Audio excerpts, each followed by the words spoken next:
And that's when they found a massive inflammation all the way up through my spine from the bottom right to, it was millimeters away from my breathing tube. I started telling my boyfriend at the time, I started telling him, record everything.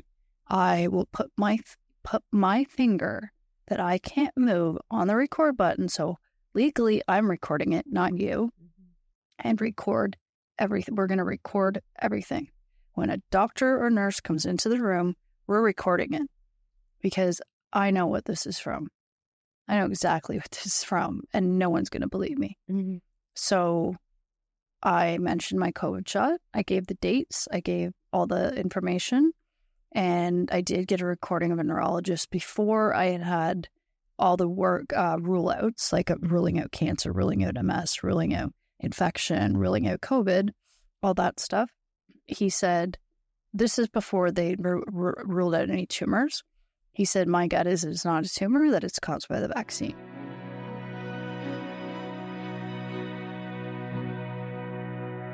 Hello, everyone. Thanks for tuning in again. Today, my guest is Kayla Pollock. She's a dedicated mother to her 9-year-old son, who courageously faced, not her son, but she, courageously faced paralyzation following a mandatory COVID-19 vaccination, required for her school board job and to visit her father in long-term care. Despite facing overwhelming adversity, including being offered medical assistance in dying 3 times due to lack of treatment options and limited access to counseling and physical therapy, she remains a beacon of resilience and strength, highlighting the unanticipated challenges in our healthcare system. Welcome, Kayla. Thank you so much for having me, Tammy. It's very nice to meet you. It's very nice to meet you as well. So let's start back before all of this happened. What were you doing with your life? It's hard to think about, actually. I imagine it is. So I didn't know how much you want to talk about. No, that's fine. It's just, it's difficult sometimes because, of course, I think about that often. I definitely, for the last 9 years, have been, my primary job has been being a mother to a very active 9-year-old son. And being very active with him, like a really hands-on mom. And I grew up sort of very physically active and very much involved in sports. I played premier soccer as a goalie. So, I mean, you know, and girls are rough for the boys. So it was rough and not in a bad way. Like I said, my job was being a parent first and foremost. And it didn't come easily to face the after being active. And primarily my first job, for instance, was I was an exotic animal trainer. So I worked with like large parrots, lions, like hands-on with like exotic animals, but I specialized in big cats, meaning anything big that you can think of. So that sounds dangerous. It is dangerous. So that's where I was told, you have a son, that's not an appropriate job. I did then quit my job because it is dangerous. I mean, they're still wild animals. I wasn't oblivious to that at all. So when he was young, I quit my job and I didn't know exactly what I was going to do. But when he started school, I know I used to say that, why do people want to be teachers? That's the most awful job I could think of. I used to tell people that all the time. I'd never want to be a teacher. I just used to say that. But after he after he started school, I decided that I was going to apply for a job at the York Region District School Board. So I did. I got the job and I ended up being put in a grade 3 classroom. And it was awesome. It was fun. Like the grade 3s would talk to you. I mean, these are like, 7, 8-year-old kids. It was fun. Like it was just easy. They weren't doing anything wrong. They thought it was cool to have me in there. I thought they were pretty cool. About 2 weeks into my job, I was offered a better position, they said. And that was, do you want to work in kindergarten? You get better pay and you get more hours. And I'm thinking, sure. there's a reason that they pay you more. It is. It's much more difficult. And it's definitely difficult because you're responsible for little children, and it's very difficult. Mm-hmm. So I loved it, though. I loved the challenge. I loved the responsibility. And my job was the second most important thing in my life. And I miss it every day. But that was my life pre this. Right. Before all this happened, that was what my life consisted of and was happening. Pretty busy. It was engaged. Yeah. With all sorts of people. Are you an extrovert? What's that? Are you an extrovert? Do you like to be with people? Absolutely. Yeah. Yeah, definitely. 100%. How much time do you spend alone now? Do you see people every day? No. Yeah, that's hard on an extrovert, you know? Oh, I know. I'm absolutely, I mean, it's not just locked in my body. Mm-hmm. I'm actually locked, not literally locked like the door's locked, but I am locked in an apartment. It doesn't matter how nice your place is. Let's say we're locked in the studio. It looks cozy. Mm-hmm. Would you want to sit in a chair and be locked in here all day? Yeah, right.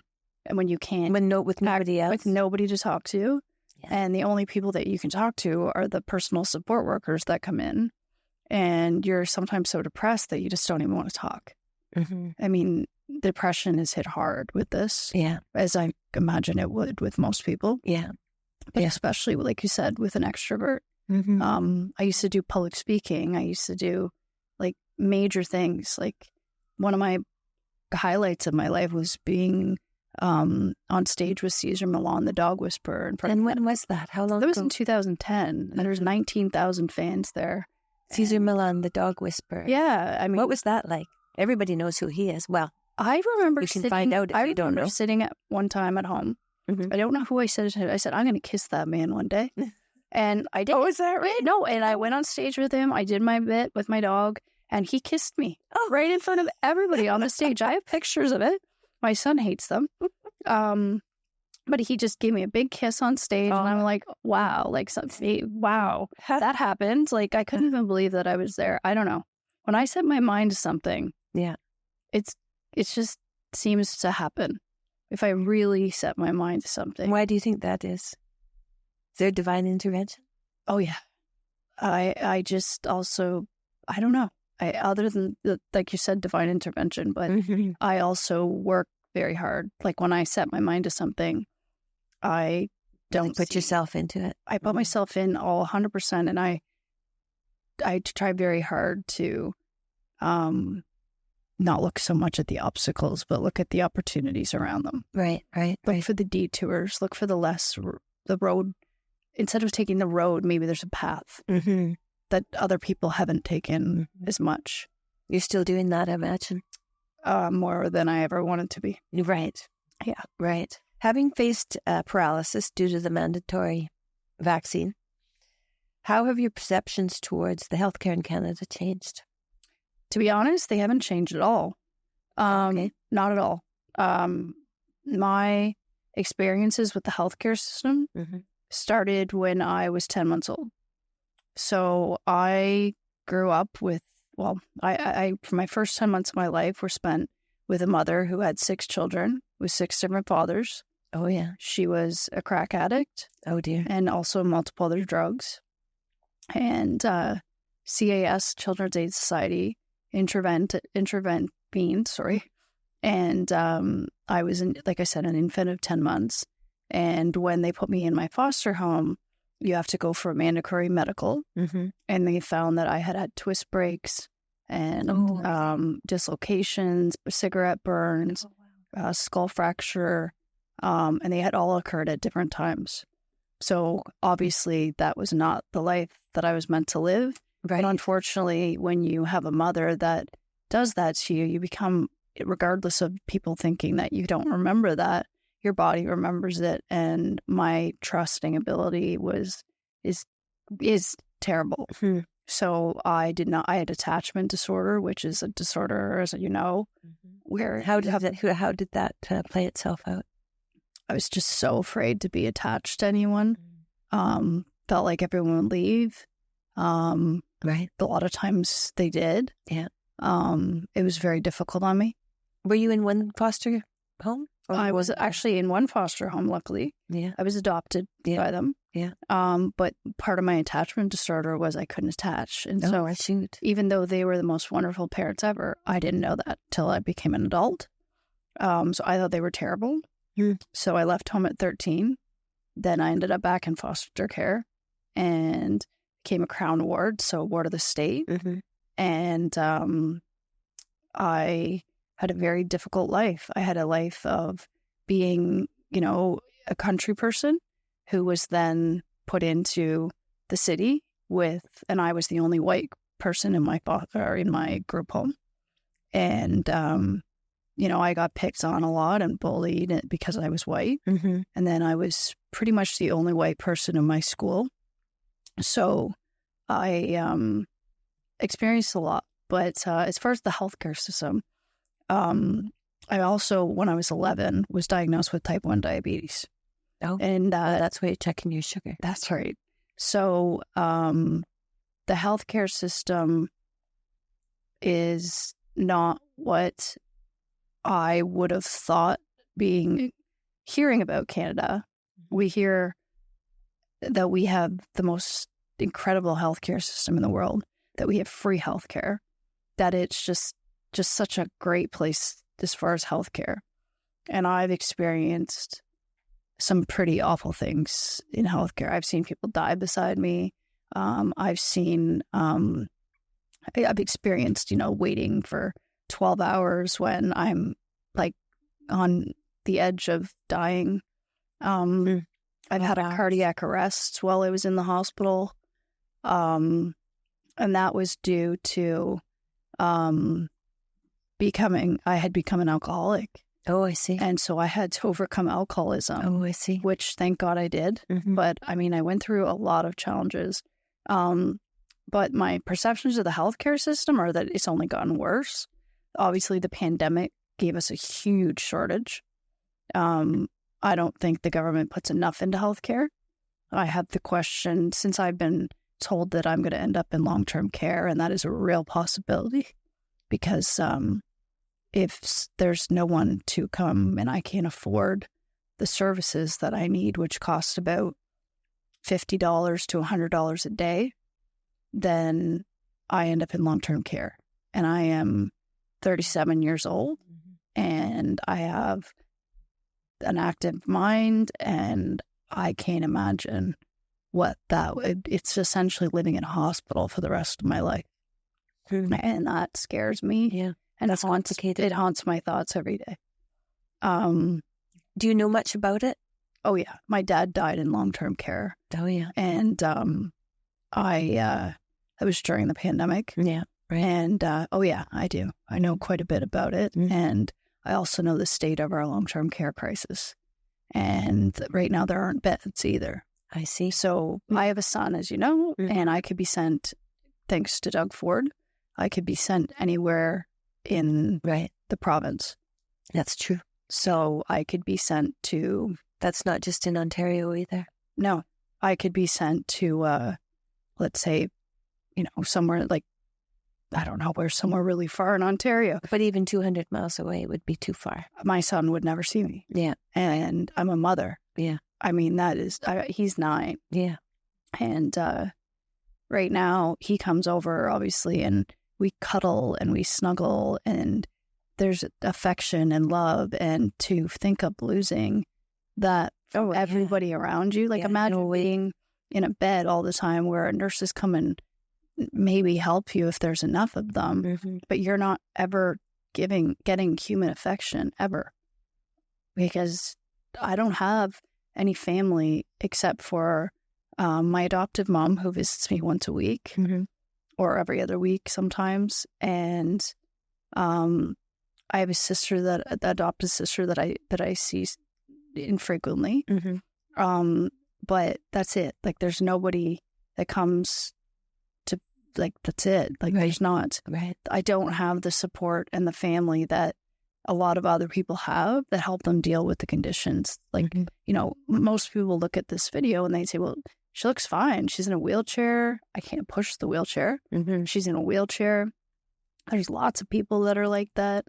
I'm also quadriplegic, which means I'm affected in all 4 limbs. So although I have some arm movement, I can't feel things. I can't feel my hands, which means I drop a lot of stuff. Right. I don't have any triceps, which means I can't lift. Oh, yeah. So those nerves were affected. Yeah. So, and I have no ability to move below basically, at the chest down all the way. And, sometimes my legs move uncontrollably. Those are called spasms. That's not moving on my part. No. And it's not fun. No. And, I also have no bowel or bladder function, which means I get to pee into a bag. Yeah. And as awful as this sounds, I'm just going to be realistic here. That means I also have to have somebody actually go into my rectum to get my fecal matter out. Oh, is that right? Yeah. Oh, it's that bad. And I see. It's so there's no automatic muscle movement anymore. Exactly. Oh, I see. Exactly. So it's not a simple, like, okay, she doesn't have legs. Right. And it affects everything. There's bed sores that can kill you. You get pneumonia, it can kill you. Yeah. It's not simple at all. And to complicate things, I'm wearing a blood tester. I'm wearing an insulin pump. I've got a bag for my urine. Yeah. That's attached to your urethra. If you pull that, it's going to hurt. Yeah. I can't move. So I would lay in my bed and I wake up and I replay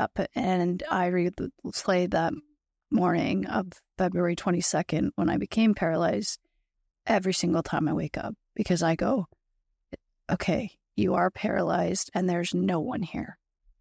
And sometimes I'm in a lot of pain. I can feel the urge to move. My body feels like it needs to move, just like yours would. But when I wake up and I know that I can't move, there's always the chance that no one's going to come. And that has happened to me on multiple occasions. And how often does that happen, do you think? Always happened many times. Like every week? No, not every week now. But so is it slowing down? Maybe? Yeah, a little bit. But it's still terrifying. Right. And it's the most helpless that I think I could ever feel. And there's nobody there. Yeah. It is trauma. You've been traumatized. Absolutely. Oh, yeah. I already had post-traumatic stress disorder, and this has just made it so much worse. My husband has a program. He's a psychologist. I know who. Yeah. I know who he is now. I know who he is. You know selfauthoring.com? Yes. Yeah. The past authoring? Okay. That might be something you'd want to do. You can verbally do it, right? Right. And to write down all the details that you can think of, because trauma, as far as I know, and I'm not a psychologist, so I'm not. Yeah, but you're married to one, so. Yeah, I'm married to one. But when you first have something happen, over time, it takes up too much of your brain.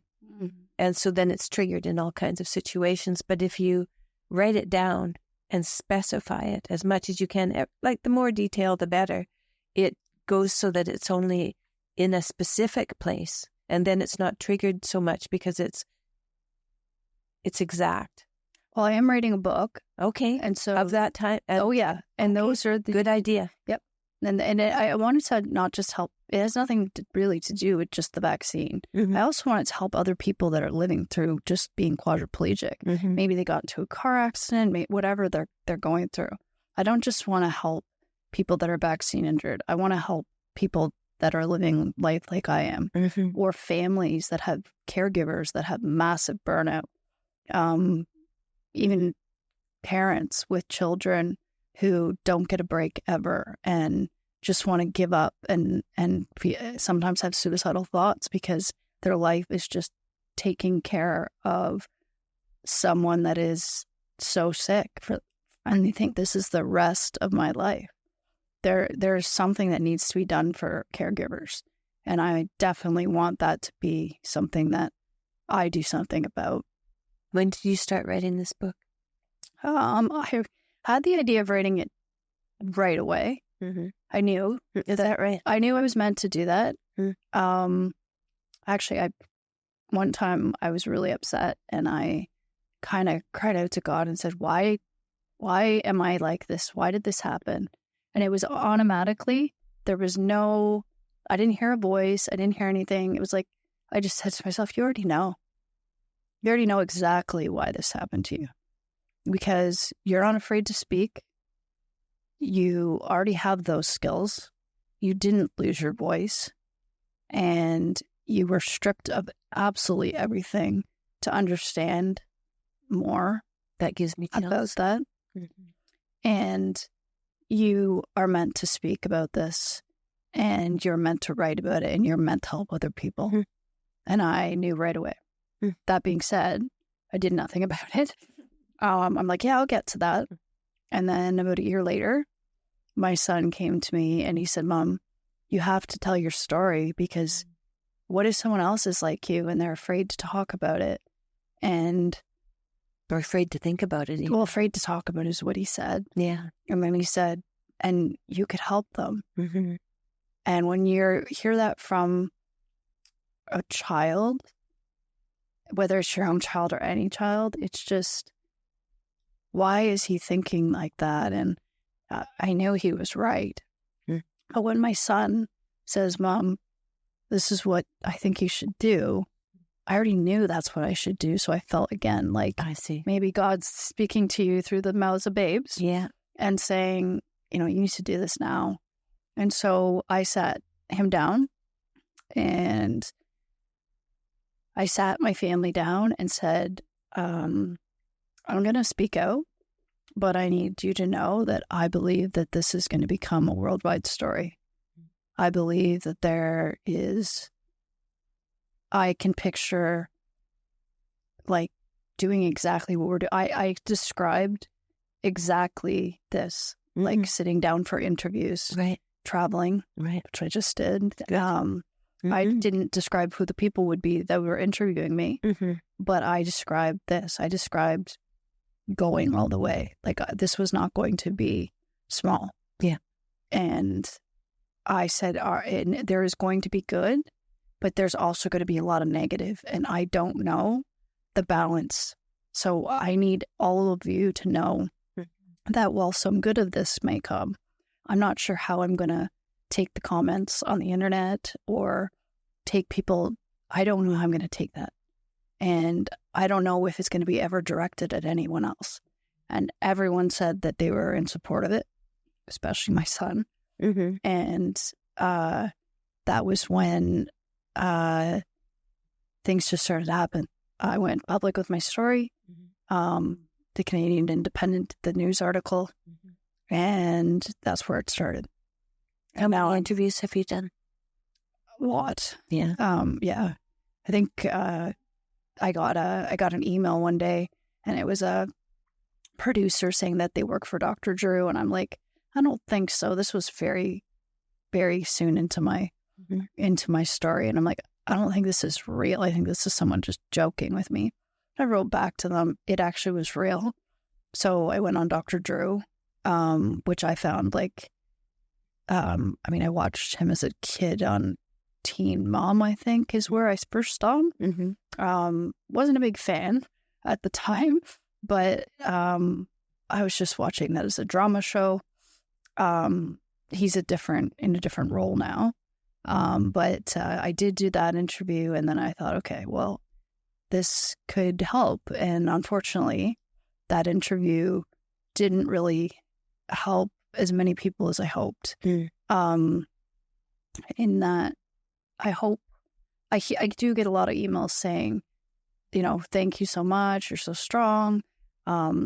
You've allowed me to come out and talk about my vaccine injury or mm-hmm. things like that. But the truth is, I'm not that strong. I can speak here, but when I'm on my own, I feel alone and helpless. And like I said, just like imagine being stuck in your own body and being stuck in your bed like yesterday, the fire alarm went off at 6 a.m. in my building. And I didn't know what to do. Is it a real fire? Is it another false alarm? Right. I'm in my bed. Mm-hmm. I cannot move. Yeah. And I go, I don't want to burn to death, or I don't want something to fall on me. And I said, is this the way I'm going to go? Or what do I do? And so I was able to call 911 and just say, because I thought that might be the most appropriate thing to do. No one's going to come get me. Right.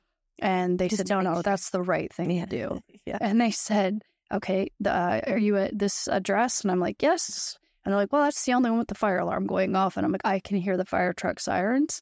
And she's like, yep. What apartment are you in? I let her know. And she said, always call us. And she said, I will let the fire department know exactly what apartment you're in. Mm-hmm. So thankfully there was no fire, but it's terrifying. And I feel like that every day. And I'm terrified, but I'm more terrified of going into long-term care.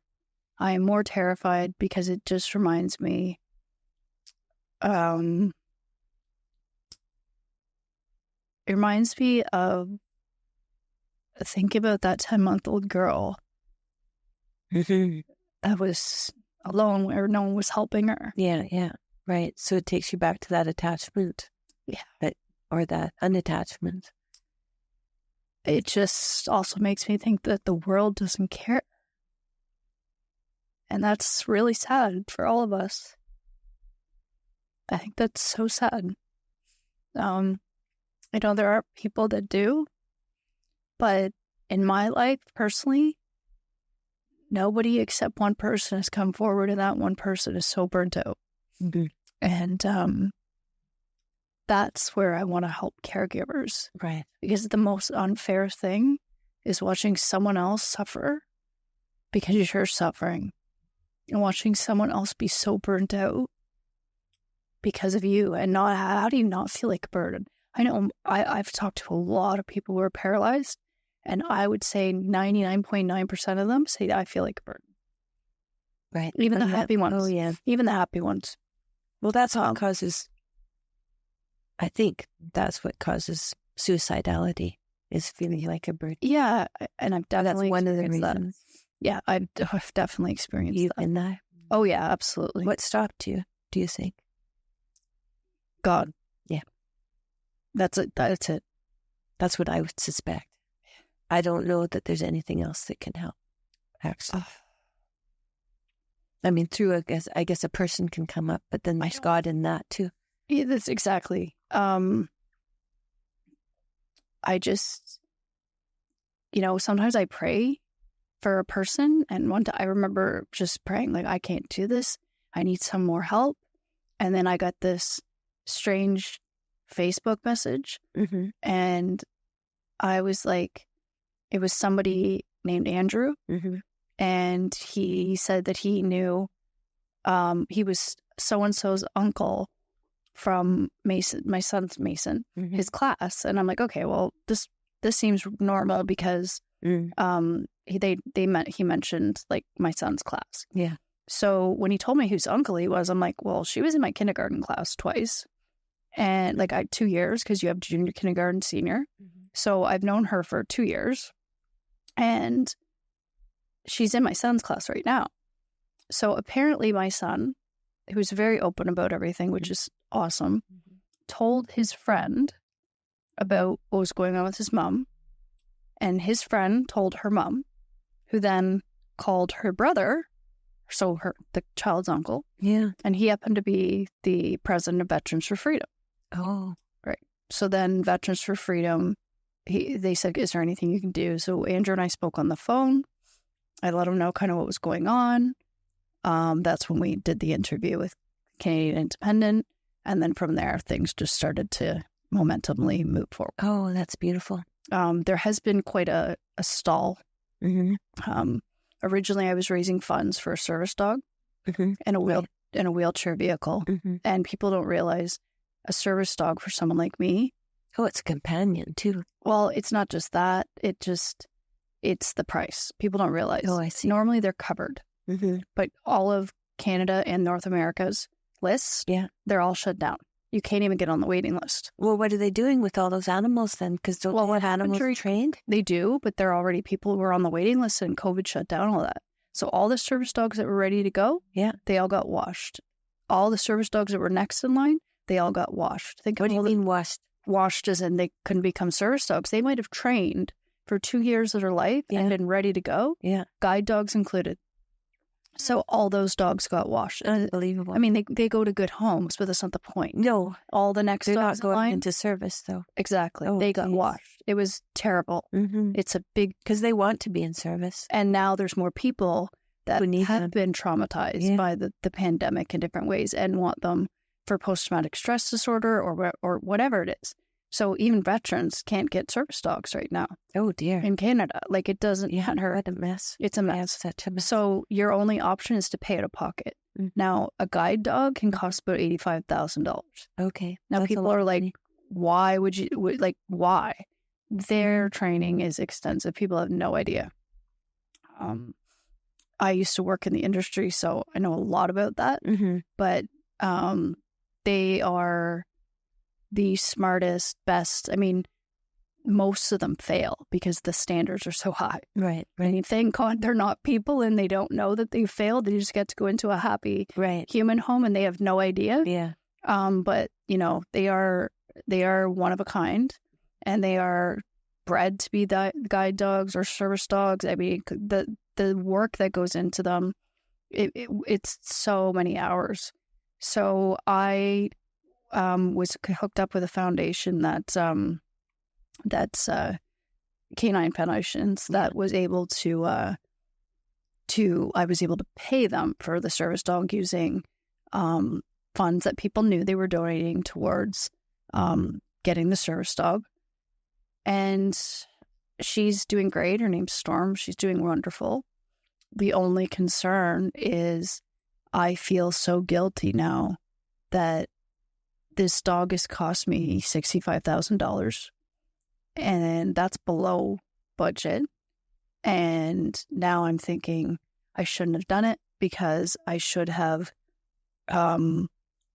spent that money on, or should have asked people to help me with getting someone to come in the middle of the night. But you know what? That $65,000 would have run out so fast. I don't know if you would have raised it if you didn't have this in your mind. True. It could have been. You're right. You're right. I mean, people love dogs. People understand them. Yeah, so well, I think most people, I think, understand why someone in my position would want a service dog or need a service dog. Yeah.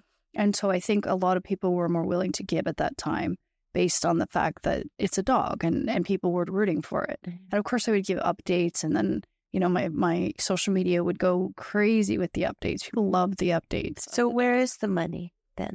The money's in a Gives and Go. Yeah. So you can use it for whatever you want. No.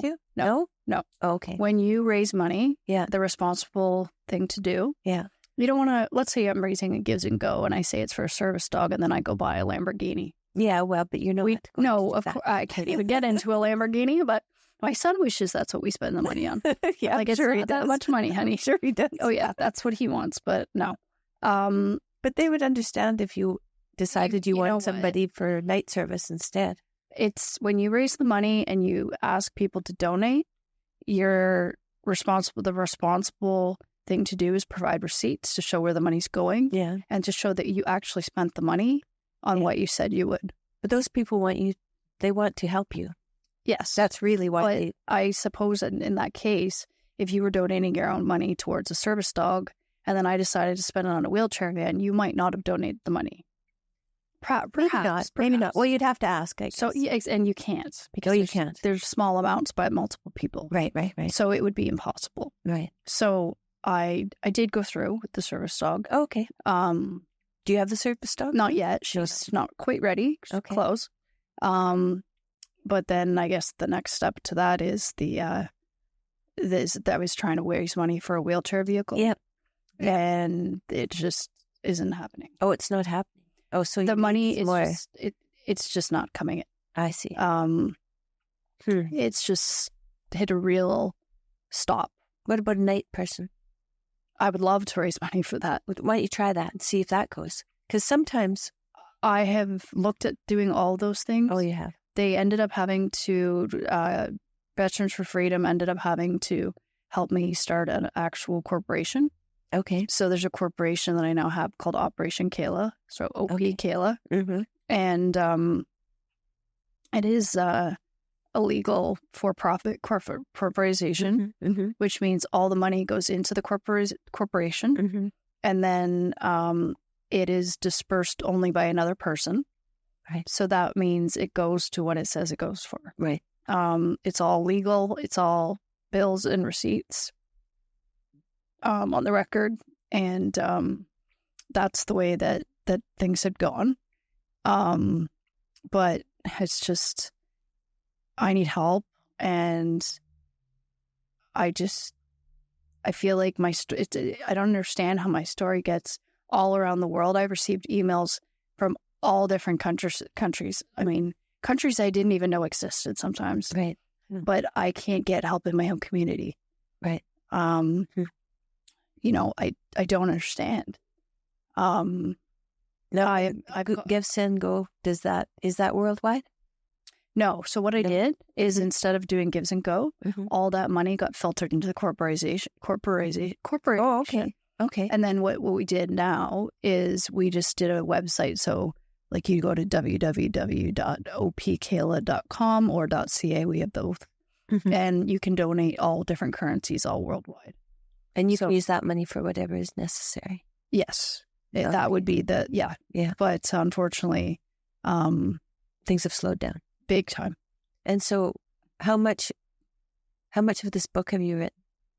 Not a lot, because I can't type very well, and I can't write, and I can't, so you have to dictate it. And the dictations on my phone and computer, they make it sound like I said something I did not say, and I read it back. What do you use for dictation? Do you remember? I've tried different programs, and none of them. So we could talk about that. Yeah, we could talk about that. Yeah, because I've had Dictate. Dictate. Have you used that? I don't know. I would read it back, and I'd be like, I can't even edit my own words, and I'm like, I did not say that. No, there's got to be some good programs. We'll talk about that. Yeah, for sure. Yeah, I'd like to know about your encounter with God. Of course. I've always felt that there was something else besides me. So I wasn't raised religious. I asked to go to church. So sometimes there was a church across the road.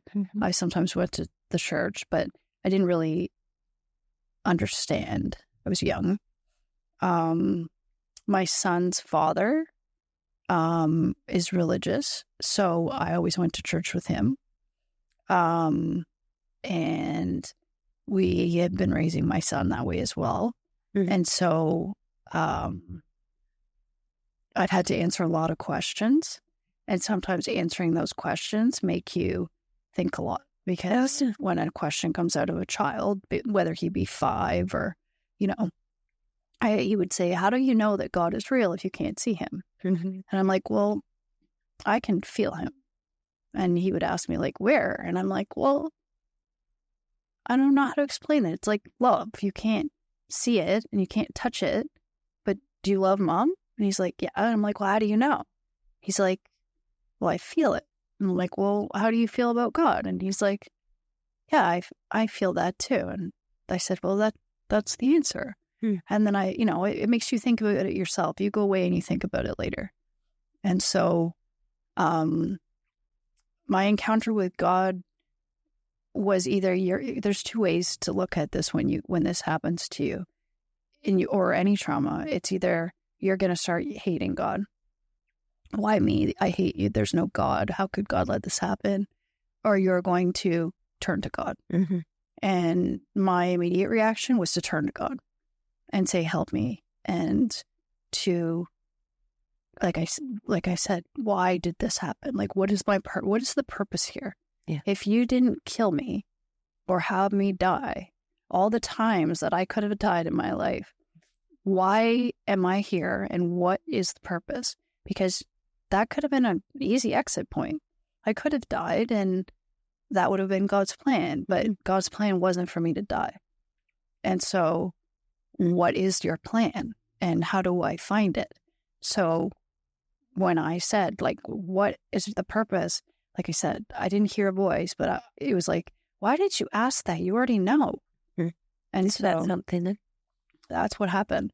So that was my intervention with God. Right. I mean, and, you know, I still have conversations with God that are not always easy. Like, you know, like, please, like, don't put me in long-term care. I can't. Like, I don't want to live almost like a jail. And I need people in my life and I want to help people. And please don't put me there.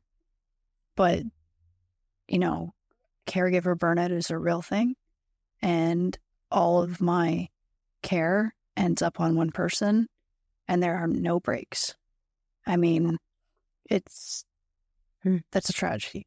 And there's other people in the world and in Canada that are going through that. And that is wrong. Where are all our tax dollars going? There's a shortage of PSWs. There's a shortage of nurses. There's terrible things happening in the hospital.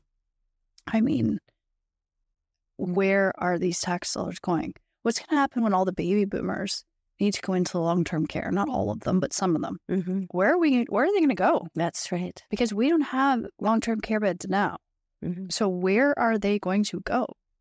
If I can't even get a long-term care bed, where are they going to go? Where are the long-term care facilities being built?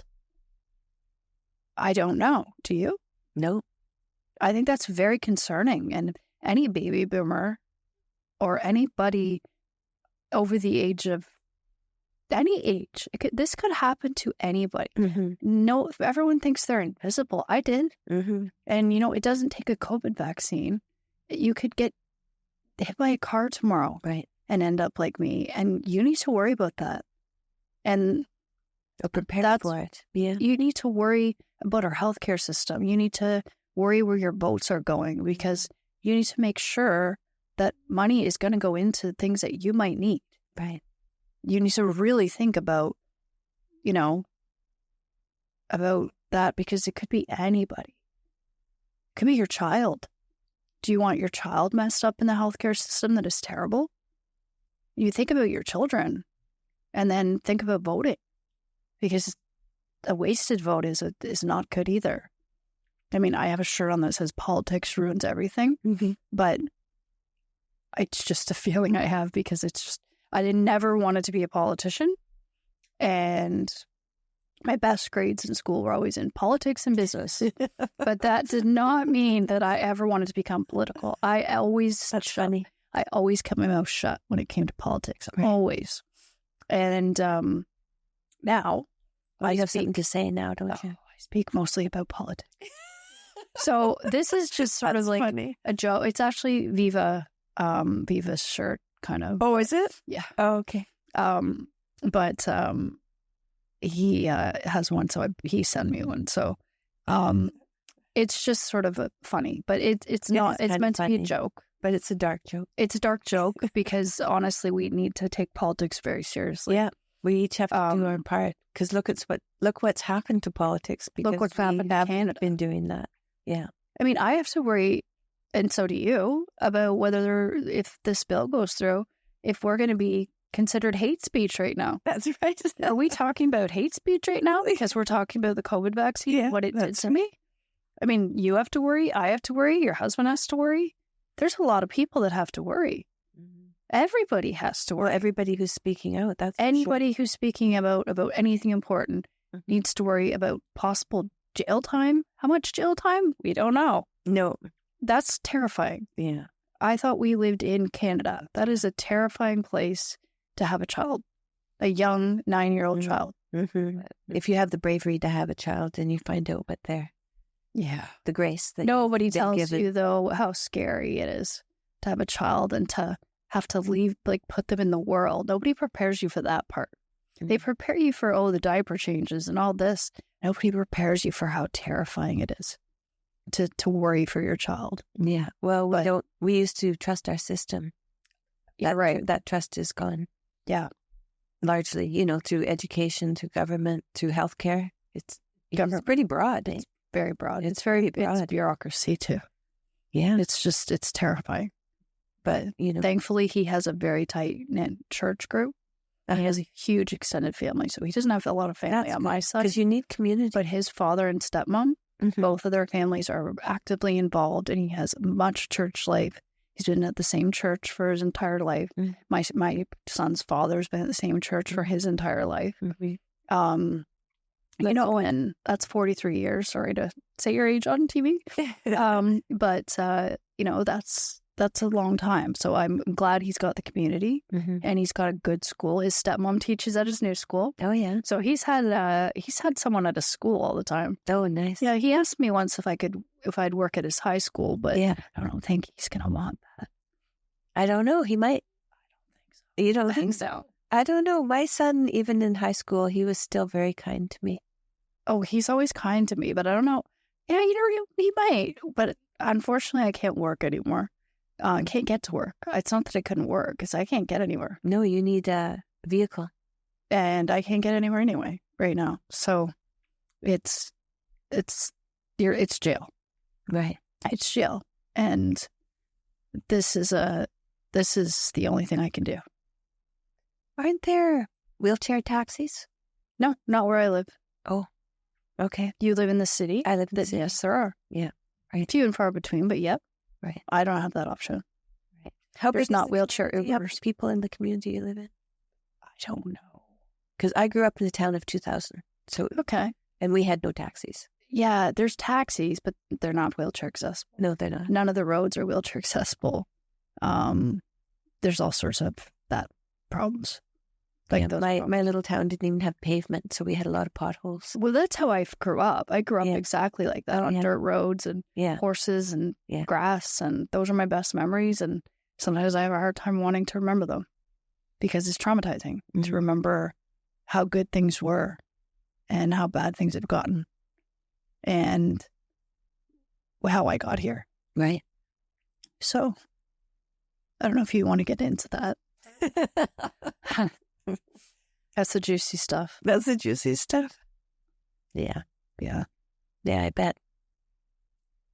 Well, when you have a life and you look back, my daughter was very ill as a child. Yes. And we didn't do everything to the best, with the best results. You know what I mean? Yeah. And then there's my own childhood and my own time with my parents, and that didn't go very well either. It didn't go terribly, but it didn't go well either. And you look back on those things, and you have to have forgiveness for all of that. Yeah. It's not the bad times that I have a hard time with.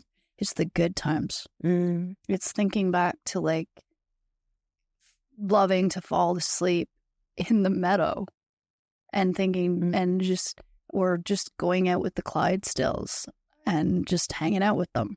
Yeah. And just, you really love animals, eh? it was just me, and I can't get into a field and lay on the grass. Right. I love to swim in lakes, and I can't swim in lakes anymore. Yeah. I can't even go in the water anymore because of the bay. Yeah. I mean, it's very difficult. You're supposed to try and look at the things you can do rather than the things you can't. Mm-hmm. But I'm also human. Of course, I think of the things I can't do. I think of them so many times in a day, I don't know if anyone could count. Mm-hmm. But I also try to think, okay, what can you do? This is what I can do. The Serenity Prayer. Right. Exactly. 100%. I know it well. Yeah. Yeah. Yep. So you went to AA. I went to Al-Anon. I did go to both, actually. I went to Al-Anon as well. Yeah. I didn't find AA helpful. That's actually not how I became sober.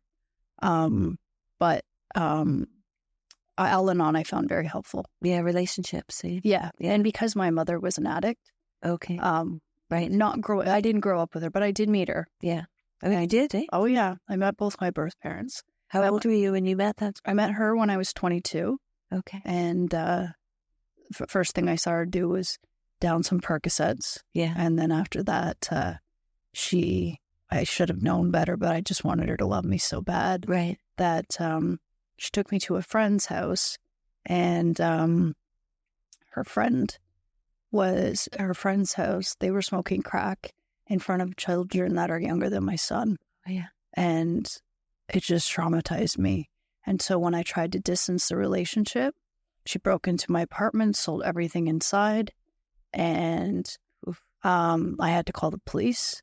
And that was the last time I ever seen or heard from her. Right. I was told that she committed suicide. And I don't know if it's real or not, but I had my biological grandma tell me that she did it because of me. Because of you. That's what I was told. Oh my God. She was not much better. She was not much better than her mother. Oh, and so I had to forgive, thinking, how did she generational trauma. Yeah. Definitely generational trauma. Then I met my biological dad not too long ago.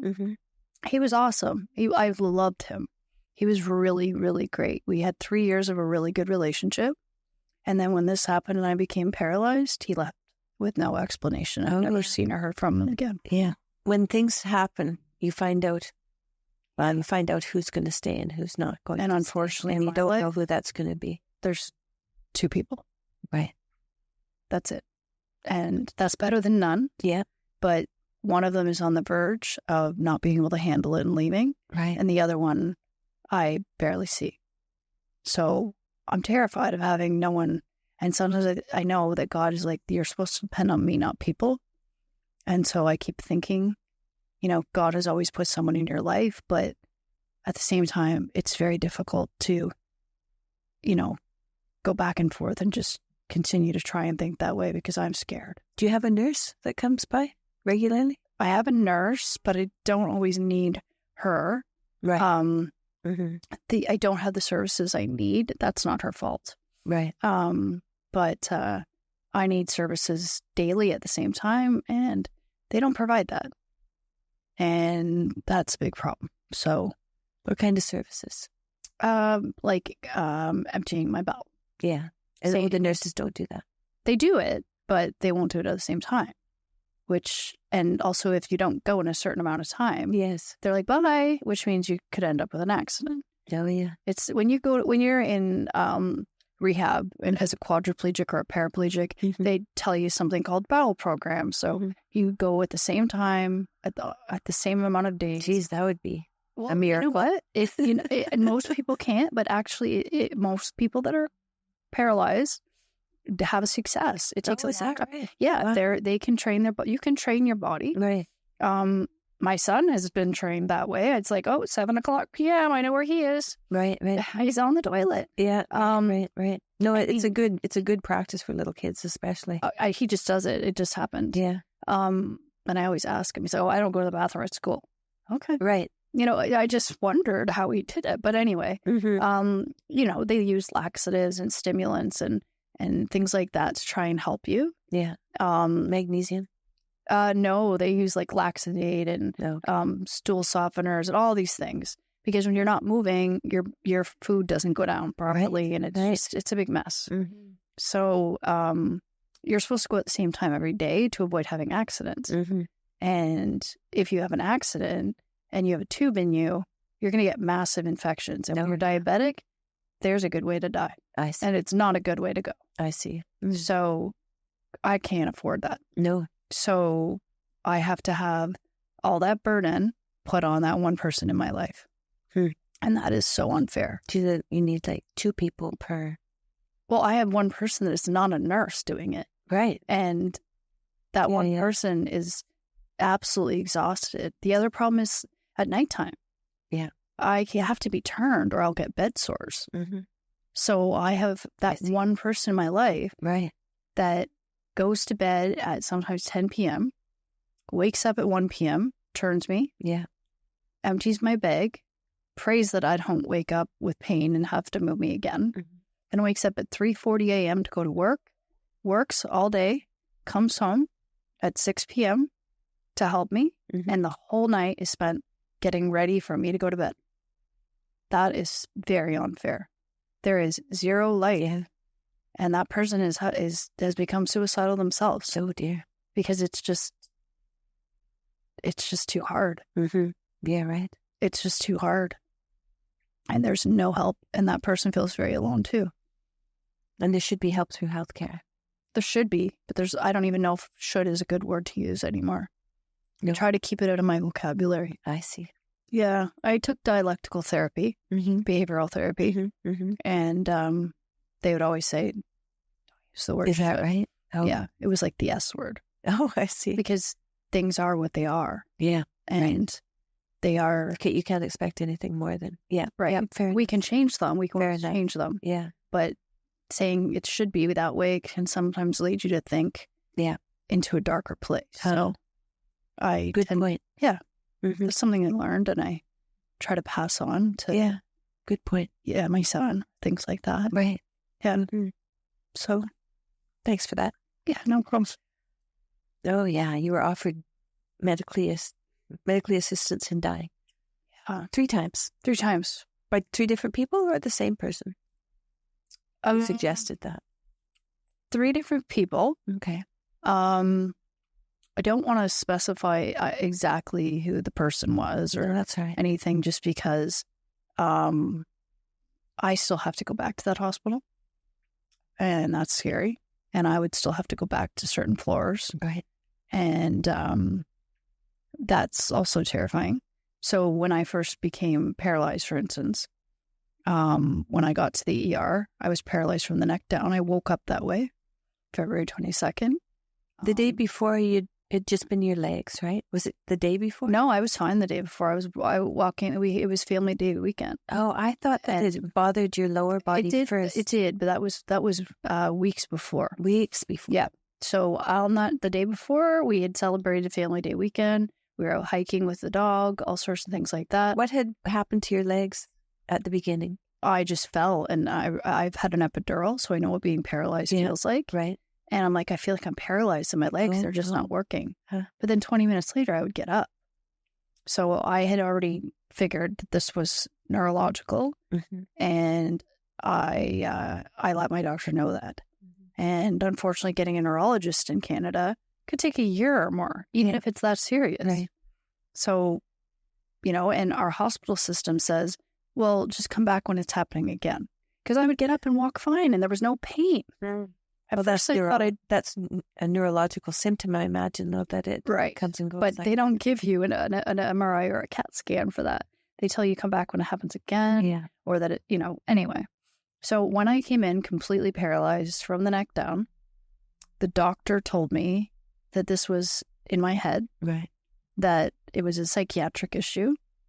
That's after this drug test, and determined that I wasn't on any drugs. And I was so happy to think, oh, good, I'll just wake up from this. And I thought, that's not what's happening, Kayla. You know that. Right. I knew. And I'm just going along with him thinking, maybe that's it. Right. I hope that's it. When will I wake up from this then? Oh, well, that's up to you. So it's up to me to cure my paralysis. I see. Still haven't done it.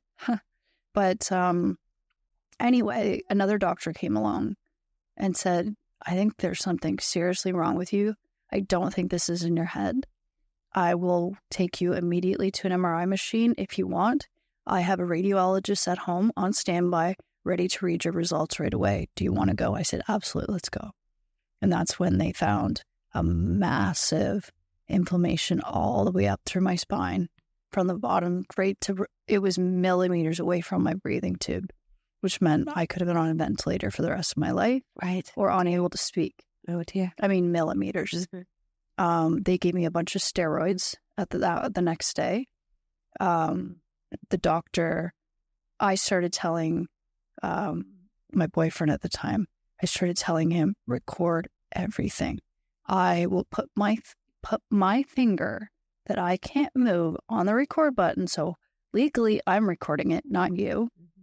And record everything. We're going to record everything. When a doctor or nurse comes into the room, we're recording it, because I know what this is from. I know exactly what this is from, and no one's going to believe me. So I mentioned my COVID shot. I gave the dates. I gave all the information, and I did get a recording of a neurologist before I had all the work rule outs, like ruling out cancer, ruling out MS, ruling out infection, ruling out COVID, all that stuff. He said, this is before they ruled out any tumors. He said, my gut is it's not a tumor, that it's caused by the vaccine.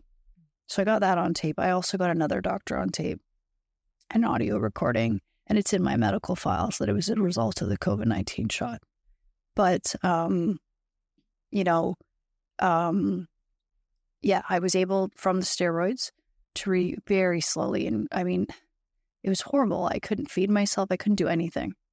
And I said, I'm not living. Like, I am not living unless I get my arms back because I need to hug my son. Right. And I just said to God, if I get my arms back, I'll be fine. That wasn't entirely true. What I tell God isn't always right. Right. But I said I need to have my arms or something. And I mean, I got part of my arms back, enough to hug my son. But I think it took a long time. It took months and months and months to get my arm, like to get any function back. And then it just stopped. It wasn't quick enough. And how did you get function back? Was it physiotherapy or did it just... A lot of physiotherapy. Yeah. The steroids did it. I see. They were able to, the steroids were able to shrink part of it, but then the rest of it had already damaged my spinal cord. And so this is lifelong. This isn't something that is reversible. And so when did they offer you MAID? They offered me medical assistance in dying. The first, before I went into rehab, because they said I'd have to live in a long-term care home. And I, at that point in time, I thought I was actually going to go to rehab and come out walking. Right. That's what I really thought. Right. I just thought, what's what rehab's for, right? Yeah. That's what I believed. And then when rehab couldn't help me, I ended up going back to the hospital, and I was offered MAID twice in that visit. Oh. And I had let them know, like, there's no services. The PSWs are not coming. Right. I'm getting left in bed. At that point in time, I could do a little bit more because I just had all this assisted physiotherapy. Right. So I could do actually quite a bit more. After I came out of the hospital, I had a guy who was kind enough to donate about 6 months worth of neurophysiotherapy, and that cost $20,000. Right. But when I did that, I was able to actually, at that point in time, I was able to lift myself out of bed, sort of, and I was able to slide across the board and get into my wheelchair. Okay. I can't even roll over in bed anymore because I don't have that therapy. Right. And the government offers me 6 sessions, which I've already used. Yeah. A year? For life. For life. That's it. 6 sessions for life? Yep. And that wasn't intensive physio. That was like telling you how to stretch at home. Right. Or telling someone else how to stretch you at home, if you have someone to do that. That's it. So if you want anything in Canada, that when you're in my situation, you have to be loaded. Right. I mean, you have to have a lot of money. Most wheelchair vehicles now cost about $100,000. Even a used one, good luck finding. Right. They're so quick to come off the market. Physiotherapy, $20,000 a year. Night nurse or someone to come in once a night to turn me and empty the bag, $45 a day. So $50 a day, timesing by a year. I mean, this is an astronomical cost that, funny enough, it's actually cheaper to keep someone at home than to put them in long-term care. It's actually cheaper to keep someone at home than to put them in long-term care, and people are more are usually happier at home. Right. That's right. So that's an interesting just perception of it. But what I'd be forced to do if I don't have help is to be forced to go to the hospital, live in the hospital until they find me a long-term care bed somewhere in the province, be shipped anywhere in the province. And then that would be where I would actually consider MAID. I would feel so So you want to stay home. I would consider it. And That's the bottom line. I think that medical assistance in dying in Canada is actually Canada's way of saying to people, we don't have the services you need, so your best option is just to die. Right. Because it would be less painful to die than to go through the torture of not having any services. Right. I think it's an easy way to get rid of people that cost money. Right. So let's just save money on healthcare by killing everyone. Yeah. Right. And do I agree with that? Absolutely not. No. I do believe in MAID if you're terminally ill and you're at the end of your life. However, sometimes my son brought it up and he said, Mom, do they have needles for people like they do for animals? And I'm like, what do you mean? And he's like, well, to put them to sleep. And I'm like, they do in some countries. And I thought it would end there. And he goes, why would someone do that? I'm like, well, honey, what if, it's a mother and she's got cancer and she's dying and she's really sick and she's going to die really soon and she's in so much pain and she doesn't want her kids to see her like that. He goes, Mom, it's up to God to decide when you die. That's what he said. And I've heard it. And so, that's what I would feel like doing. I don't know what would happen, but I really think it's Canada's way of getting rid of people that are a burden to the healthcare system. That's the way it looks, doesn't it? Oh, I'm sure of it. Yeah. Yeah. I think it's sick. Yeah. I think it's disgusting. Like I said, it's not the way they make it sound. No. It's not just for people that are terminally ill and choosing to end their life. They call it MAID, but it's euthanasia. It's euthanasia, but it's not just for people that are sick and dying. No. It's for people like me. Oh, and mental illness? They haven't got there yet, No, they will. But they're trying to get there. They'll get there. Yeah. I mean, gosh, I mean, alcoholism is a form of mental illness. Right. And I overcame it. Right. So should I have died? I wanted to die when I was an alcoholic and I was at my worst. Right. But should I have died? I got better. There's treatment options for that. Right. So why would we kill somebody like that? That's just assisted suicide. That's for sure. That's not euthanasia. That's just helping someone. Here's the meds to commit suicide. Mm-hmm. Don't worry, you don't have to take your own. We'll give them to you. Yeah. That's horrible. Yes, that's for sure. Because people that are suicidal, I know that, can come out of that. And many people do. Mm-hmm. Most people do. Mm-hmm. So can you imagine if you're at your worst and you're suicidal and you convince the board that, you should be killed? That's terrible. Yeah, sure. If somebody tries to commit suicide and ends up in the hospital, then that's what they'll offer them. Oh, absolutely. Yeah. Yeah. Brutal. It's sick. Yes, it is. And it made me feel like, okay, so I'm not worth being here because my brain is fine, but because I don't have a body like you or you, that means that I should be taken off the earth. It made me feel like I was a nobody. Was there any therapy offered there? Was there any church-going people that came? No, No, I haven't had the church come. What about palliative care? Did they come? I have actually considered talking to my doctor about putting me on palliative care. I like palliative care. You know what? People. Palliative care, as you know, does not mean that you have to be dying. No. They send them to you if they think you may die. But they also send them in my circumstances. Yeah, I like. You can ask for them. They're more holistic. Yes, and that's the route that I'd like to go. Yeah. So I've asked about it, and I absolutely that's a plan I have. Oh, good. That is a plan I have to see if there's more. There will be more resources there. Yes. Doesn't mean necessarily more care for me at home. We don't know anything about that yet. Oh, that's pretty hooked in though. So though they're much better than what I have now. At least we're thinking. Oh, good. So that's something I am going to do. Okay. For sure. Yeah.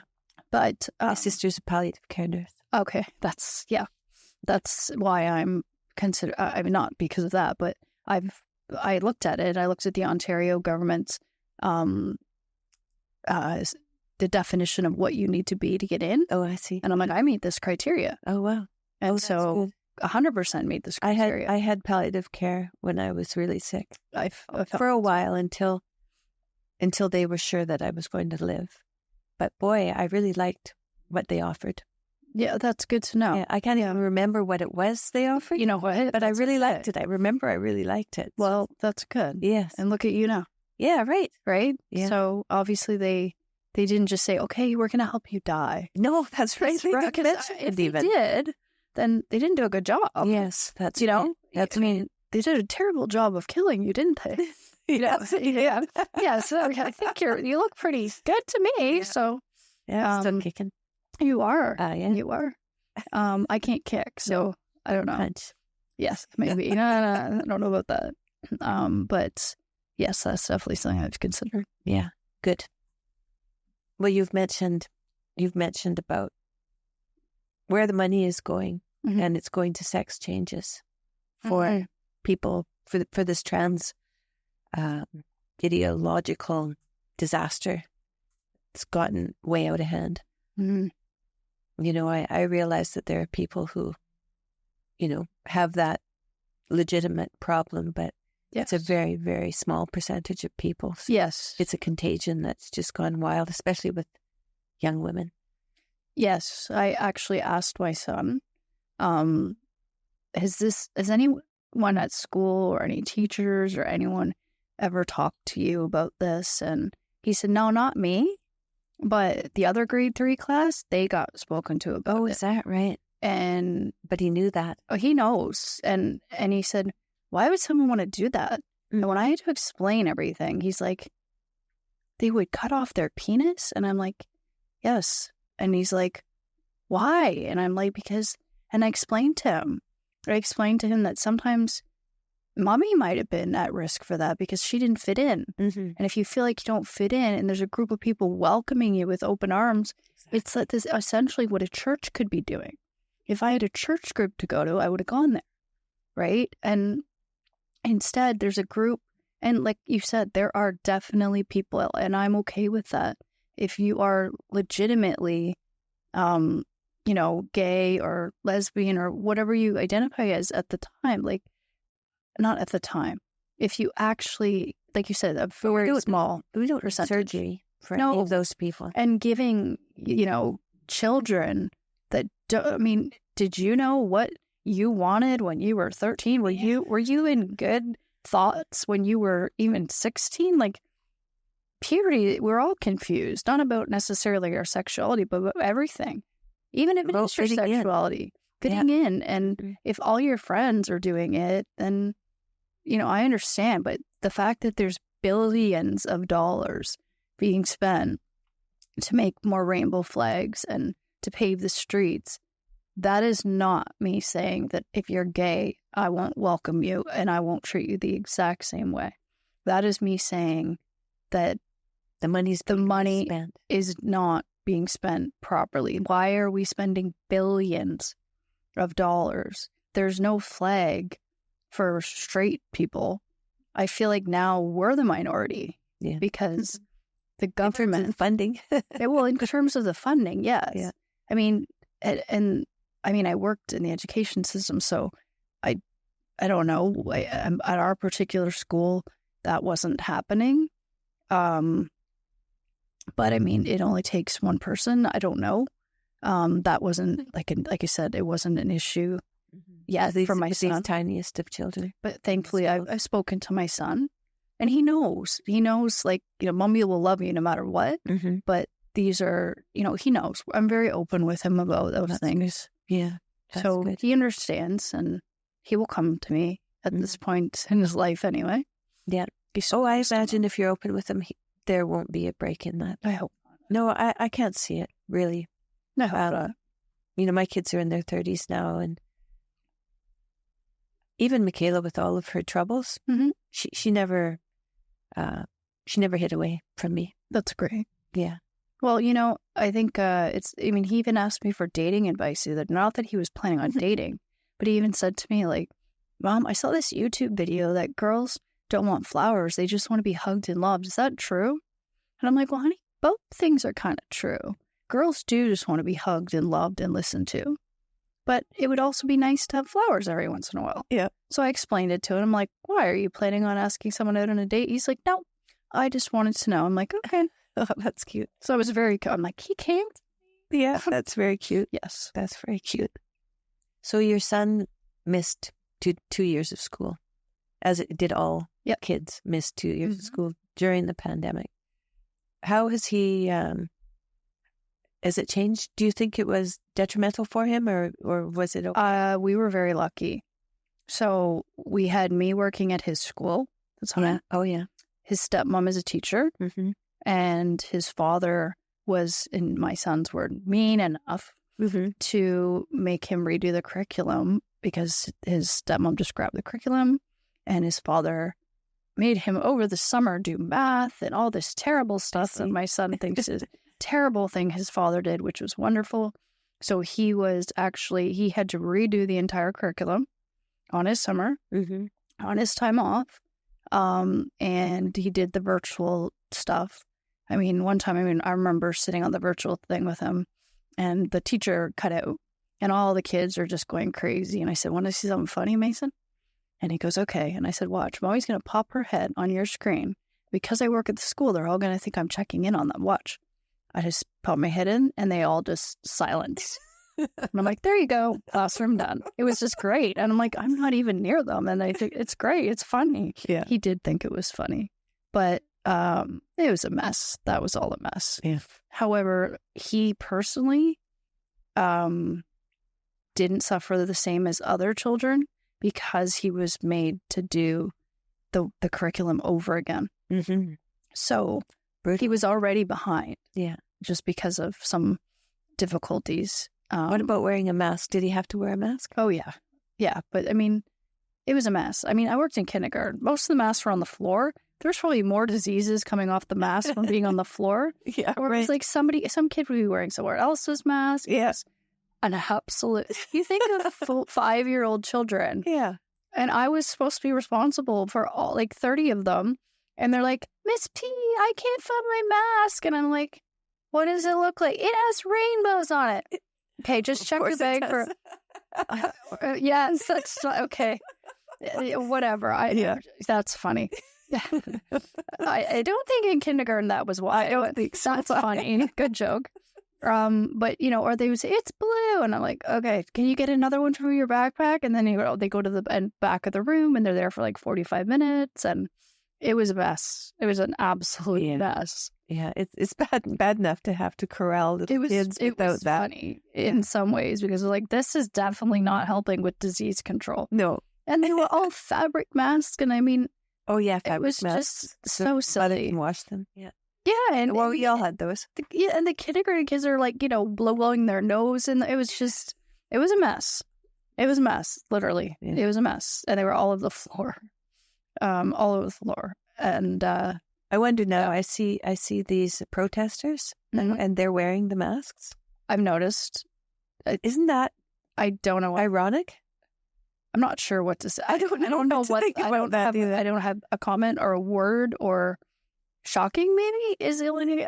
Or well, it raises a red flag. It actually raises a red flag. It's perplexing. It's perplexing here. It's definitely perplexing. I definitely go. But you know what? Coming into this sort of part of my life, there's a lot of things that I'm kind of looking at, going, "Whoa." Yeah, there's a lot of perplexing things to look at. That's for sure. Since your accident. I guess we could call it. I don't know what you call it. I call it injury because I wasn't in an accident. It wasn't an accident. Right. Since your injury. Yeah. Okay, since your injury, how has it been? How have you been able to continue to take care of your son? How did you negotiate that? That's interesting. So my son, for example, would be when he was 7. Mm-hmm. I thought it was important to let him know that there's certain things he's going to see that might scare him or might be gross. Right. Or he might walk into, or he might notice, or whatever. So I sat him down thinking I was having a very serious conversation with him. And I said, like, Mommy can't pee anymore, so she has to pee into the bag. And he's like, yeah, I know. Okay. And then I had to explain, Mommy can't poop, so she might have to wear a diaper. And he said, well, Mom, my brother wears a diaper, I wore a diaper, and we still love him. It's not why. And I'm like, some serious conversation that was. So he didn't experience the trauma at first until it was, now we can't go anywhere. Right. Why are we stuck here? I want to go outside and I want to play. Right. And at one point in time, he said, I hate where you live. Mm-hmm. And I said, I hate where I live too. And he's like, I just want you back in our town. And I said, that's all I want too. Mm-hmm. And unfortunately, this is Mommy's life and Mommy's reality. Do you have any way to get out of the building? Not by myself. No? No. Because you can't pull your own. I have another chair at home that has this is just a chair that put me into basically wheel me around. But if you had the other chair, could you get outside? My building is not wheelchair accessible. Oh, it's not. So I can hardly open and shut my own door. I see. Because so and also if I go outside and anything happens, right, I don't know if there's any help. So it's terrifying. Because I can't do anything to help myself. But I one time recently, my son said to me, Mom, let's try to go to Tim Hortons. And I said, honey, I've never been outside in this wheelchair. Mm-hmm. It's like a manual electric wheelchair. Yeah. And it's got a little joystick. And I said, I've never been outside in this chair. And he goes, he goes, are you scared or afraid? And I said, yeah, because I don't know if it's going to make it up the hills. I don't know what it's going to be like. And he goes, Mom, it's okay to be scared. He's like, I'll hold your hand the whole way if you want. And this is when he's 9. And I'm like, how can I not go or at least try? I didn't hold his hand because that's not possible. But all I did is that he's old enough that I said, okay, you walk on the sidewalk. Mommy can't go on the sidewalks because they're absolutely destroyed. Yeah. Mommy's got to go on this safe side of the road. And then I would just direct him, and it's awful but not being able to put your body in front of your child. Yes. Because we all do it. Yeah. And you do it naturally. Yeah. And they don't even necessarily need it. He's not going to run out on the road, but I would stop him at a stop sign physically. Put my arm out, not grab him, but just physically, we're going to stop now. Yeah. And I can't do that. No. Oh, yeah. So you got to trust him completely. It's not just trust. It's terrifying as a mother, and you feel less than as a parent because I feel like I should be doing that. That's what moms do. When Michaela was sick, her younger brother was not sick. Yes. We told him that his sister was sick and that we were going to need him to be supportive in every way. And he was.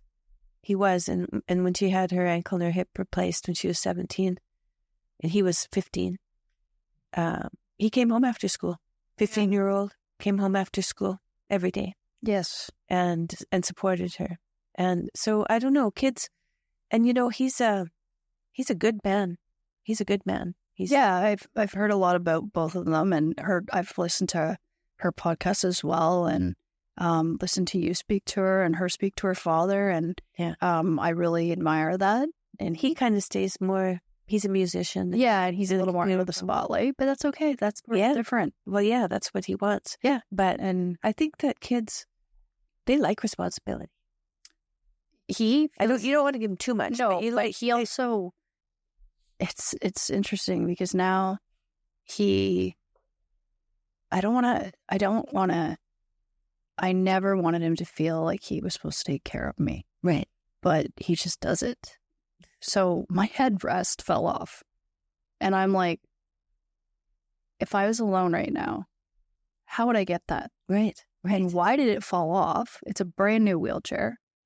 And I don't even know how to put it back on.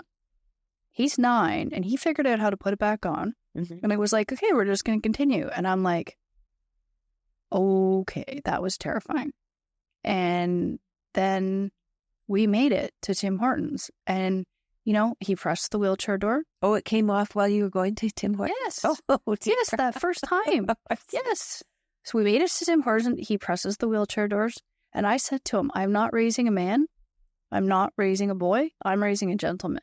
So I expect that you don't just open a door for mommy. You just open doors for people, honey. If you see a pregnant woman coming, you open the door. Yeah. If you see an older person coming, you just open the door. If you see a guy coming that is able to open the door, you hold it open for him anyway. Yeah, right. And people might not say thank you, but that's their own stuff. Right. And so he's really good at that, especially when mom's watching. But with me, he's on it. He's got the doors. And then we get to Tim Hortons. Uh-huh. We get in line, and I jokingly said to him, "So, you gonna buy me a coffee?" And he goes, "I didn't bring any money." and he's like, "I would have." And I'm like, "I'm kidding." And when someone in line says, "I'll buy you a coffee," and they recognize me, and then another person, "I'll buy you a coffee," and I'm like, "It's okay. I was just teasing you."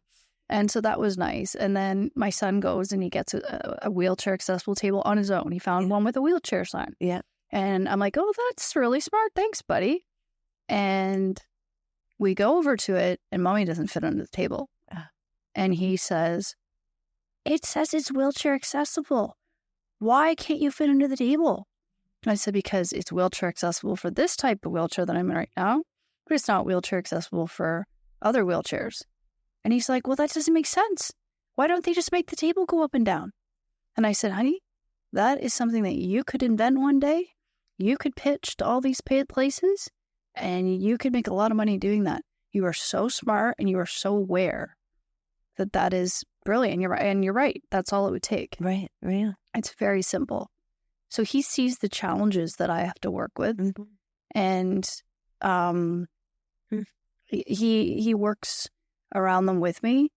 But it's hard because he still wants to play with mom. Yeah. And we tried to play baseball. I thought everything was going well. And then the next day, I complained that something was so wrong with my arms. I don't know how I slept.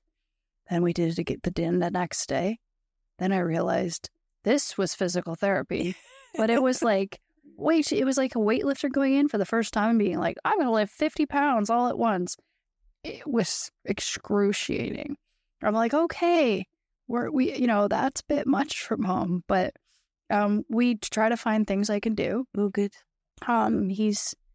He tries to be creative, but it does frustrate him at times. So it's impacted him. Yeah. The frustration gets to him too. Oh, sure. The frustration no, I don't think. No, but he's like, "Why can't you just move into our house?" Or and I've explained to him, and he's frustrated with like why there's not more help. He's frustrated, all the same things I'm frustrated with. He recognizes them up. Yeah. It's not about hearing me talk about it, because I'm very careful about that. Mm-hmm. He's picked them up on his own. Right. It's like that table situation. That wasn't me being frustrated. I wasn't surprised. Mm-hmm. He was very upset about that for me, but also for anyone else in a wheelchair. Mm-hmm. Like, he just thought that was ludicrous. Like, this is just so simple. I mean, a 9-year-old thought of what to do. Well, they put the wheelchair sign there. Like, yeah, but they a 9-year-old expected you to go there. Yes, and a 9-year-old thought of how that could be fixed. Yeah. So if a 9-year-old can think of it, then, engineers being paid many really good salaries can also figure that out. It's that simple, but that's not how our world is. Our world is not accessible, not where we live either. Right. Which is, it's supposed to be already, but it's not even close. So that's another challenge. Yeah. Yeah, I'm sure there's many. Yeah. For a final question, I'd like you to tell me what kind of advice you might have for listeners who have life challenges similar to yours, what you've been gone through. Do you have any advice for them? As far as first speaking strictly just to the vaccine injured folks, I would say that I would encourage anybody who has a vaccine injury to speak out. Yeah. Because if we don't speak out, and I've noticed a lot of people came behind me and said, I'm not talking about my vaccine injury because of what you said. If I can encourage people to speak out about it, that's probably the biggest advice, because if we don't speak out, there's not enough of us to show that this is a big problem. There's not just a few. How big of a problem do you think it is? There's millions of people with vaccine injuries. Oh, really? I've gotten so many emails, and some of them are proven, but they've just never done anything about it, and they never come forward because they didn't think their friends or family would believe them. They didn't, even their doctors have told them it's a vaccine injury, and they just don't come forward for whatever reason. Not everyone is an extrovert. And I'm encouraging people to, even if you put it on your social media, and it's their responsibility too. We have to, because the more of us that show it and show that this is a big problem, we might be able to at least force someone in the government. The problem is we have a liberal government that gave us the shots. We have a conservative government that told us that they weren't getting the shots into us fast enough. So we have a problem in our political system right now, and it looks like Canada is going to become a conservative for a while anyway. It looks like we're headed towards a conservative majority at this point. I mean, things could change, but so I tried to get, like, for instance, into touch with my conservative MP, and I was ignored. And I mean, it was all over social media. Yes, I think you saw it. I tweeted it. He would not respond. The word vaccine is a touchy subject. All he would say is, I didn't support the lockdowns or the mandates. So the politicians will not have anything to do with this. So this isn't going to be something that's heard yet. But there are marches that are scheduled, I know, for Ottawa that are being organized as we speak. For vaccine injured people to go to Ottawa. And there's our first time. I haven't seen that. I believe it's September 8th. Okay. And there are permits that have already been granted. That's my understanding. But it's a legal, it's not necessarily a protest. It's a demonstration of, like, there's a lot of us. Right. And so the more people that come out to that, the more it shows people there's a lot of us, and this is a big problem. Right. And I mean, that's my biggest advice for vaccine injured people or Canadians in this case, or anyone around the world, because this is not just a Canadian issue. No, it's a worldwide problem. It's a worldwide problem. And the other thing I would say is, I mean, I filed, North America's first lawsuit against Moderna for $45 million in damages. And I would, it can be done. We do not have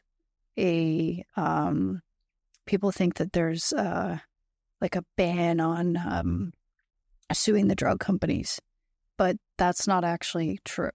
You can sue the drug companies if you're injured. However, when the drug companies, let's say they lose or they settle with you, the government is then responsible for paying to the drug companies. Oh, is that right? Oh, yeah. So basically, if I sue Moderna for $45 million and win, your tax dollars are now responsible for paying my lawsuit. What? That is how our government set it up without telling people. Oh, wow. So they made it sound like you couldn't sue the drug companies. So essentially, they're right. The drug companies are immune. Oh, my You sue the drug companies. I didn't know that. The taxpayers are paying. That's not right. And they didn't say that properly. And as far as other people living in my sort of situation, I'd rather have advice from them. Right. Honestly. Right. Comments, maybe. I don't have advice. I don't know anything other than distracting, keeping your mind really busy as best you can, which is so hard.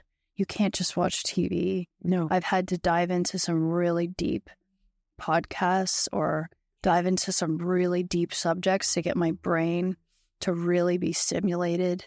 I don't have a lot of advice because I need help. So I don't have great. I'd rather get the advice from other people. It's fine. Yeah, I'd rather get it from other people. Yeah, that would be good. Yeah, anything would be helpful. I appreciate the advice. I appreciate the prayers. I appreciate the donations. I know that everybody in the world is tight for money right now. I know that we're in an economic crisis, and It's just a few dollars each. yeah, I mean, everybody says that all the time. When you look, there's so many people out in need, and I know I'm just another one. And Yeah, but you're the one who came out to speak about it. I also want to help. If I win that lawsuit, when I win that lawsuit, I want to make sure that money goes back into helping not only vaccine injured Canadians. That's why the corporation was developed. Mm-hmm. You have to tell me just a little bit about the lawsuit. I don't know about the lawsuit. So I had a lawyer tell me, he's also the lawyer for Dan Hartman, who lost his son, his 17-year-old son, to the Pfizer vaccine. He helped him sue Pfizer, and then he said, "You're the right person with the worst injury I've ever seen that's still alive." Oh, good luck with that. And he said, we're going to sue Moderna. And so we had the first lawsuit against Moderna. Okay. And we had the first lawsuit against Pfizer as well. So Dan Hartman and I live like 20 minutes away from each other, ironically. Oh. Yeah. So that was meant to be. Yes, it was. So, he's had good success with raising funds for legal fees and stuff because, it's like $20,000 for one expert witness. Yeah. There's going to be need for that too. Yeah. However, I don't plan on like living in a, fancy resort with, a million floors. I want to make sure that I help, like I said, not just vaccine injured people in Canada, but also anybody who's being neglected by the healthcare system. I keep thinking of parents that have children. Usually children get a little bit more funding, but there's people even in my age gap. Like, why should they be going to long-term care? We need more places that, even if I built a place where people could live independently and have PSWs that work there, they have these types of places, but they're all full. Right. Even building one more would be something. Yeah. In your area. That would That's what I quite mean. a It would be difference. something. Huh? Yeah. It'd be a difference to someone somewhere. Awareness. I could help with all that. And so that would be a purpose as well. Mm-hmm. That's my hope. My hope is that, because I'm already in debt. I'm already, because of all this. This doesn't come all, the government just doesn't cover everything. Right. Massive debt. And, I can't get a loan because my good credit is down the drain. Mm-hmm. I can't just, borrow the money, get what I need, and then pay it back when, the government finally gives me the $275,000 that they think will hold me over for the rest of my life through the vaccine injury compensation program, which has already taken me 2 years just to get my application into. It's, I can't even get a loan. So, to think, well, you could end up settling and have millions of dollars, but right now you are completely a victim of the system. Right now. Yeah. Right now, you're a victim of the system. Yeah. And you are caught in bureaucracy. Mm-hmm. And this is where you are. Right, and right now, I just need help. Good message. It's a hard message. Yeah, it's a hard message. And it's not one I ever wanted to scream out loud. Well, good for you for saying it. I think we all need help right now. Yeah. This is not a good state of our country. And, I'm just a human being that's feeling lost, alone, and I need help. Yeah. Good for you. Thank you. Well, thank you for having me on. My pleasure.